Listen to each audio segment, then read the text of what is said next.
Okay, so in this session, we are going to discuss about MongoDB, like how the data is stored, what things are required for MongoDB, and other stuff. But before going further, let's discuss what you will learn from this MongoDB series. Uh, so here are the topics that I'm going to cover in this series, and we are already done with introduction to NoSQL.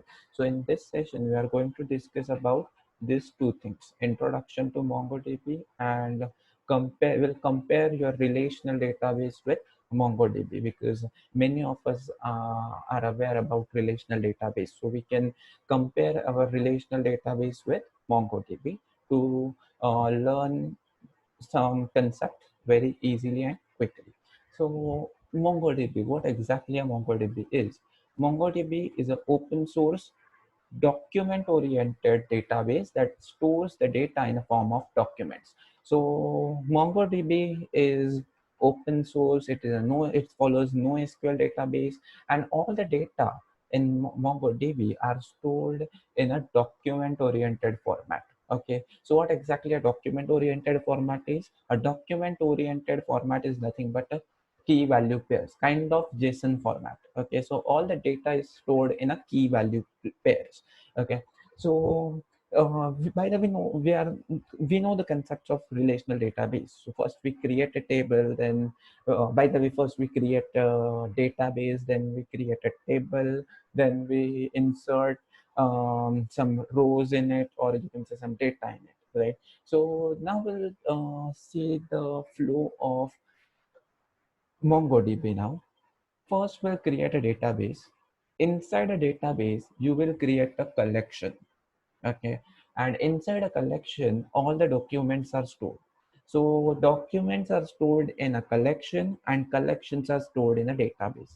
Okay, and inside a documents, a data should be in key value pair. So that data, you can say, is nothing but your fields. Okay, so collection in MongoDB is equivalent to the table. Yes, you can say that. Documents are equivalent to the rows, and fields are equivalent to the columns. Okay, so we'll create a database first, then we'll see how to create a collection, then we'll see how to insert document inside a collection, and then we'll see how to write documents. Okay, because document should be in a key value pair. So we are going to learn these things in upcoming sessions. Okay, so this is how a document looks in a MongoDB. As you can see, it is similar to the row in a database. So in this format, this is a JSON-like format. Okay, so in this format, we are going to store your document. Okay, so this is field, this is value. Age is another field, 30 is its value. So this is my key and this is my value. You can say that. Okay, so in this way, we are going to store your fields, or in this way, we are going to create your documents. Okay, so this is all about your introduction to MongoDB. Like here we are just comparing MongoDB with relational database. As you can see, the MongoDB, the collection in MongoDB is similar to your table, documents are similar to rows, and so on. So we'll see the features of MongoDB first. As you can see, these are nothing but my features of MongoDB, and some of the features we are going to implement, like we are going to implement indexing, we are going to implement replication, aggregation. Yes, we are going to perform aggregation too. So there are certain features that we are going to see practically. Replication is nothing but, as you can see here, the MongoDB provides auto replication feature that allows you to quickly recover your data in case of failure. That means fast recovery of your data. So we are going to learn these features practically in upcoming videos.